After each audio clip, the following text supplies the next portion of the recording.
So in this video today, I'm going to show you how to set up the Comfort Gear tank top dual burner heater. So stay tuned because I'm going to show you unboxing, show you how to set it up, show you how to light it, and just give you some good information. Now, one thing I do want to point out is if any point in this video that you have any questions, or if you just want to follow along through some of the steps that I go through today, you can always take and you can scan the QR code right here at the very top of the box. I'm going to go ahead and scan that, and then it'll take you over to the website, and it'll show the heater. You can access the instructions. There's just going to be a lot of information when you scan that QR code, so make sure you don't forget to do that. All right guys, so I just wanted to let you know some information about the heater. It's 9,000 BTUs to 30,000 BTUs. The reason there's such a big gap in there is because with this heater you can run one heating element or you can run both, but you cannot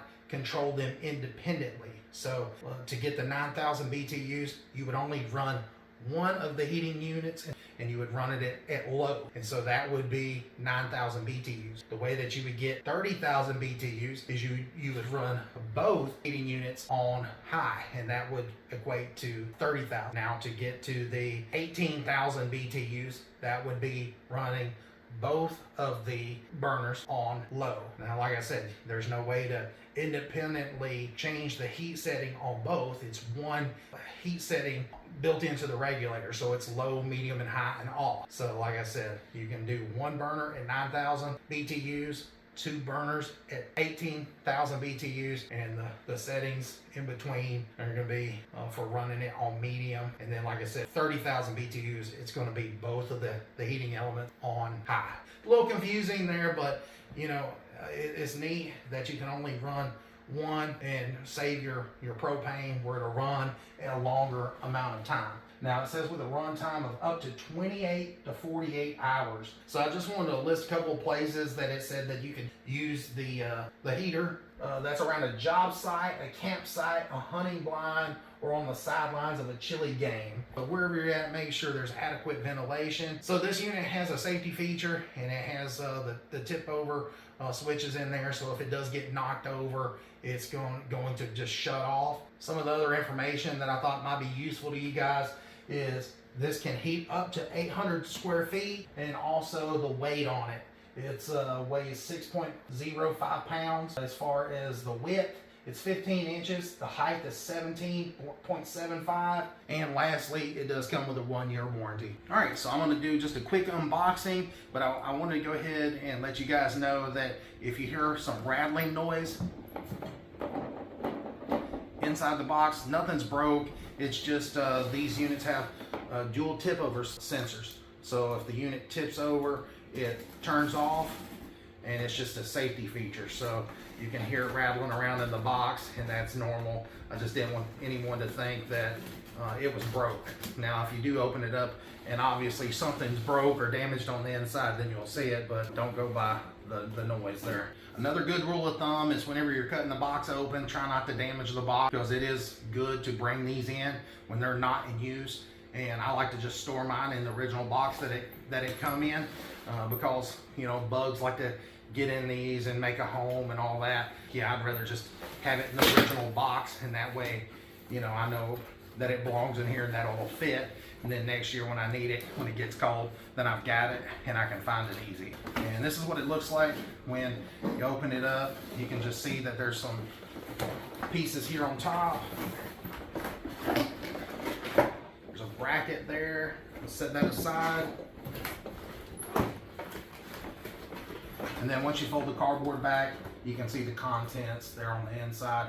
I'm going to go ahead and get everything pulled out so you don't have to hear all this rattling and noise, and I'll lay everything out on the table where you guys can see it. Stay tuned. Alright, so whenever you get everything pulled out of the box, this is what it'll look like.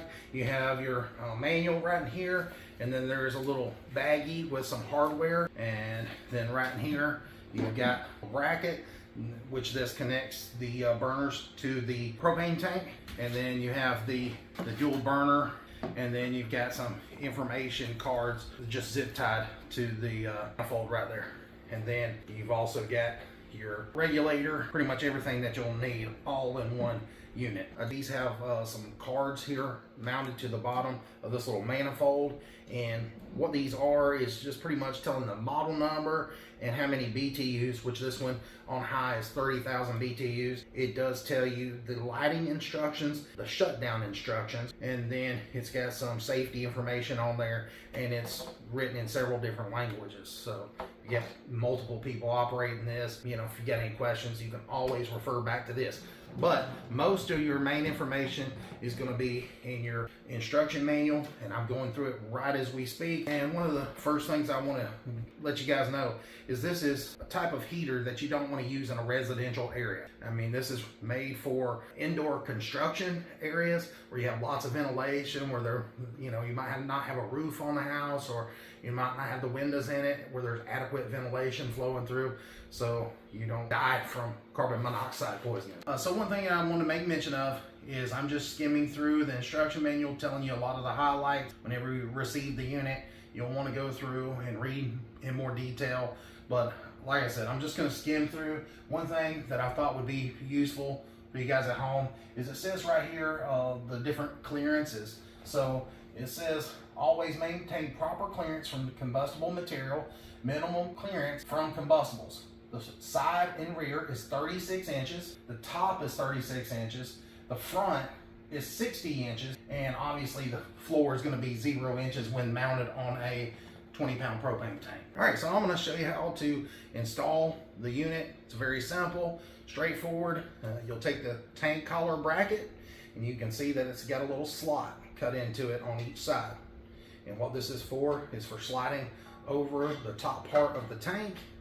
And what you'll want to do is push it in its furthest point, and it's going to hit right here on the handle. So when it touches that handle right there, then you want to go ahead and tighten the knob up. Make sure the knob is on the outside part of the tank so you can tighten it down. And you want it tight, but not crazy tight. You don't want to break it, but you want to make sure that it's tight enough where it's not loose and going to cause a problem. All right, so I wanted to point out, make sure I'm very clear that this knob is mounted on the outside of the handle and the collar here at the top.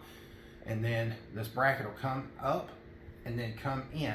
And then you'll notice that there's a piece that pops up here, and you'll notice that there's 4 holes. The reason there's 4 holes, here on the bottom of the manifold, you can see that there's a little nipple sticking out there. There's one at the top, and then there's a screw hole there at the bottom and one at the top. What you're going to do is take and line it up just like that. Then now, once you've got it mounted, you've got a free hand to take those little screws, go ahead and get those threaded. All right, you can see where I went ahead and tightened up the 2 Phillips head screws right in there.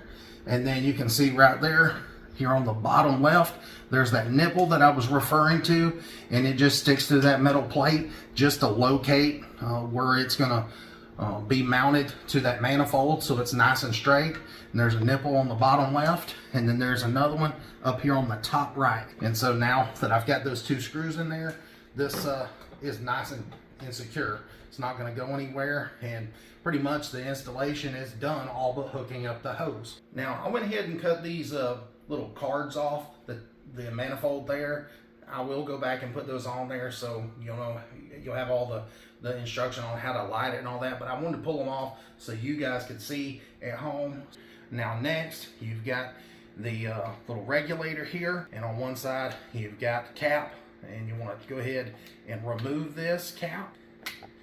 You want to hold on to this, and the reason being is when it's not in use, you can always put that cap back on there, and it helps protect trash from getting on the inside, and it also helps protect that O-ring right there from getting ripped or damaged and all that. So I would definitely keep the cap. And then before I hook anything up, you can see here on this little regulator, it's got that little built-in regulator, and right here on top there is like a little pointer that points down to the knob, and you can see right there that it's in the off position. And when you hook this up, you want to make sure that it's in the off position. But I just wanted to show you that you've got low, medium, and then high. And so this is your adjustment knob, your regulator, and your adapter that hooks it to the tank. So it's all built into one. And so when you go to mount it in there, be careful. I mean, there is a rubber O-ring in there. You don't want to damage it, slam it in there. You don't want to be rough with it. Just be, careful with it, because that's what makes the seal. That's what seals the propane to this hose here. You definitely don't want to damage that. So you just slowly push it in there. Get those threads lined up. It is a left-hand thread. Instead of righty-tighty, you're going to go the opposite. You're going to go back to the left. And there's no tools required. You just use the little plastic handle right in there. Now, it does slide off. I guess if you got it stuck on there and you actually needed to put a tool on it, I guess you could slide that back. Maybe get a wrench or something on there. Last case scenario, I'm just saying, you don't want to put it on there very tight. And you'll know when it's tight enough. You can see there that I've got it tightened up, hand tight. And I've got the hose is pointing up, and there is just a nice little radius in the hose. It's not bent or kinked or none of that. And then you can see that it's all hooked up, and you can see that it's set to the off position. All right, so I just wanted to give you another up close look at this little hand wheel. You can pull it away where you can see the fitting there, or you can engage it by pushing it forward, and that's like I was saying, you can use it to tighten it. But never use a wrench to tighten this. I mean, you'll ruin that fitting there, and you'll probably tighten it up and probably damage that O-ring. But like I was saying, if you get this on there and you cannot remove it and you have to put a wrench on it, then just be careful. Try not to booger the threads up. I know they're inside left-hand threads, but like I said, just be careful and don't damage this wheel, because that's how you're going to tighten it up in the future. So anyways, I just want to point that out. Also, next, what you want to do is you want to check for leaks. You see I wrote soap and water on the front, and I mixed 50% soap, Dawn dish detergent, and 50% water. And I went ahead and shook it up really good. And it says to check all fittings, So you want to take and you want to spray some. Now keep in mind, I'm not going to show you any leaks because I don't have it turned on here in the house. I'm not going to light it in the house, but I just wanted to show you that you want to spray right there where this fitting connects to the propane cylinder. And if there's a leak, then you're going to see some bubbling. Also, you can check for a leak right here where the hose connects to the regulator there. You can also check right in here. There is a fitting right there where the hose connects into that manifold. And you can also check where the fitting is, where that screws down into the tank itself. So you could spray down on the bottom there and see if there's any kind of leaks there. And so what you want to do is just keep spraying that and making sure that there's no bubbles that keep getting bigger or multiplying. Then you'll know that you're leak free. Now, if you have access to like an electronic leak detector, then by all means you can use this as well. I would definitely use both, but if you've got one of these, this just helps sniff out that gas and let you know if you've got a leak as well. This is just an extra measure you can take. I'll try to put something down in the description if you're interested. They sell these on Amazon. They're not very expensive. All right, so here in a minute, we're going to take it outside and we're going to light it up for you and show you how to put it on the different settings and all that. But I just wanted to say, whenever you're done with the unit for the season and you're going to store it, don't leave it hooked to the tank. Put it up. Like I said, I'm going to keep the original box to store it in, and that way I don't get any dirt or trash down in some of the orifices, like from the nozzle there at the regulator that goes to the hose. There's going to be a lot of dust and dirt and just stuff floating around that can clog these orifices up. So you just want to store it off of the tank in a box somewhere that's clean. All right, so in the very beginning, when I was opening the box, there was some rattling noise, and I told you that there was 2 tip over switches. There's one right here and there's one right in here. Now the way that these work, basically if you tip the unit over or just the slightest bit, it's going to break that connection. to the unit and it's going to cut off. It's a safety feature. And so sometimes to reset that thermocoupler, what you're going to need to do is remove the heater from the tank and shake it up a little bit and turn it upside down, and that helps reset the tip over switches. And then you install it back on the tank. But you know, if you go to light it and for some reason that it does not light, most likely it's going to be these tip over switches. And so, you know, they do go bad sometimes. I did have one go bad on a heater a long time ago. It doesn't cost much, and it's not hard to replace these.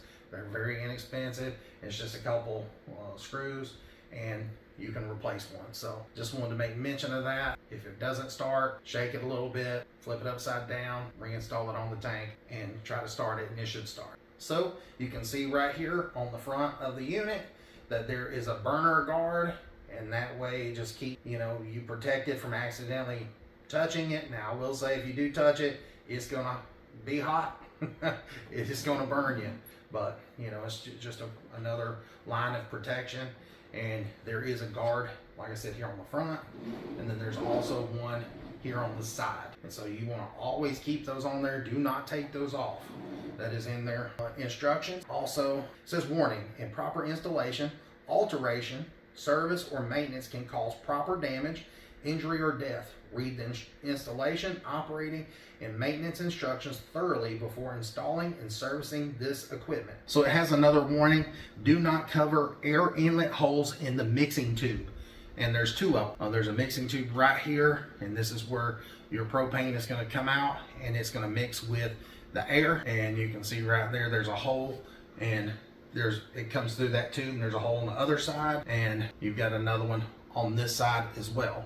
So it says not to block that. That should be common sense. There should be nothing up against this, touching it. Nothing should be nowhere near this. I just wanted to let you know that cleaning is important to do on these, because they do get clogged up sometimes. You know, if you're working inside, you know, let's say on a renovation or something like that, sometimes you might have sawdust, you know, floating around. Or let's say you stored this for the season improperly, and let's say you did get some, you know, dust and dirt, then you're going to need to clean it. Now I'm going to read what they say about cleaning. It says, cleaning. These types of heaters need to be cleaned often and thoroughly. Dirt and debris can build up inside the tube, causing excessive flames and backfiring. Spiders are particularly attracted to the smell of propane and will build webs and nests inside the tubing. Canned air should be used to clean both burners and tubing. Both bottle brushes work well to clear tubing of large backups. If orifice is clogged, remove and clean using compressed air at no more than 30 psi. So, you know, if you've got one of these and you're on a job site, it might be a good idea just to keep you a can of, you know, compressed air around, just so you can clean the tubes and all the different orifices, you know, blow everything off and make sure everything stays nice and tidy, so you don't have this thing spitting and sputtering, backfiring, and all that kind of stuff. Anyways, I'm gonna go ahead and tell you the lighting instructions step by step, and I'm going to show you. Now it says to open the cylinder valve by turning counterclockwise, and the cylinder valve is this one here. You're going to turn this counterclockwise real slow and open it up, and then the regulator valve right here needs to be set to the high position. Warning: stand to the side of the unit while lighting. Do not stand or have any part of your body over the front of the heater while lighting. Do not attempt to light one burner off of the other. Use one match per burner. Locate ignition hole in the side of the burner. Insert a lit match through ignition hole. There is a hole right here in the front, and it has the little symbol for a match right there. There's the hole, and then there's another one right in there. You're going to come from the back and stick the match right through, right there where my finger is sticking through. And then there's another one here, and you're going to put the match there. Now, to be honest with you, I would use like the longer matches if I was going to light it with a match. Now it does say in the manual, caution: do not insert a match into the air inlet holes in mixing tube. So I know that you'll be tempted to want to stick the match there on this side or the other side on each side, because there's 4 mixing holes there, but do not do that. It says not to in the manual. And I'm going to turn it around back again where you can see where you will need to light it. You can see right here, it's got the symbol for the match, and you just stick the match right through there, and the match would go right through there. So let's say you're in a predicament and it's very windy outside and you've tried to light this thing and you cannot get it to light. It says lighting under windy conditions. When using this heater outdoors on a windy day, it is necessary to use a match or a long stem butane lighter to ignite the burner. It may be difficult to keep the match lit long enough under windy conditions. Follow the lighting instructions when using a match. Procedure after doing the following: position the heater and cylinder such that the burner faces away from the wind. Position your body behind the heater so that your body blocks the wind while you're following the instructions for lighting with a match. Alright guys, so I'm going to show you really quick on how to light the unit. What you want to do first is go ahead and turn the gas knob on for the propane cylinder. You go ahead and turn it counterclockwise and open it up real slow, and then you'll want to set the regulator valve there to level H or high, and then here on the front of the unit you've got this little plunger valve, and it looks like a little red button here on each side. And then what you want to do there is just go ahead and grab your lighter. This is like a grill lighter, or you can use one of those longer matches, and you'll take and you'll go ahead, light this, stick it through there, and then you'll mash the red button there on the safety shut-off valve plunger for about 30 seconds, and this thing will be nice and lit. And once you release on it, then you're good with this burner. Then you'll go over to the other burner and repeat the same steps, and you'll stick the lighter through there, mash the button, the little plunger button there, let it light, and then hold it for 30 seconds, and then you're good to go. Now, when it comes to shutting the unit down, like I said, you'll want to turn the gas off on the tank here. You'll turn it to the right, righty-tighty, and then you'll turn the gas off right here on the back regulator to off, and then you don't mess with the unit for at least 30 minutes. Let it get nice and cool before you try to mess with anything, and then you're good to go. All right, just like I told you guys, you're gonna open the propane valve open. You're gonna set the high, and then you're gonna light your igniter, and then you're gonna hold the valve down for 30 seconds. You see, once it's lit there, you're just going to continue to hold it down for 30 seconds. It's already probably been 5, 6, 7, 29, and 30. And I'm going to let off on the valve there. You can see that it's lit up. And if you want to go ahead and do the other side, you do it the same way. You just want to go ahead and ignite. And then you mash the valve in. And you do it for 30 seconds. Sit there and hold it again for 30 seconds. So there's 1, 2, 3, 29, 30. Now I'll let go of the valve, and you can see that they are both lit up, and I can go ahead and tell you right away that this thing is putting out some serious heat. It lights very easily, and yeah, if you're cold, this thing is definitely going to warm you up in a hurry, and it's pretty amazing little heater. Now, to go ahead and turn the unit off, it's very simple. You just want to come around here and I'll show you. You want to take and turn the knob on the propane tank, the valve, turn it to the right, and then go ahead and turn the regulator to the off position. Now keep in mind, you're going to hear some popping and cracking, and that's just from the heating elements here on the front just cooling down. So they're just rapidly cooling down, so that's why you're going to get some popping noises.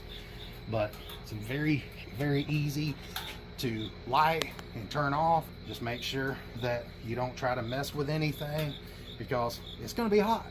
If you would, please like and subscribe to the channel and check out some of my other videos, and until next time guys, see ya.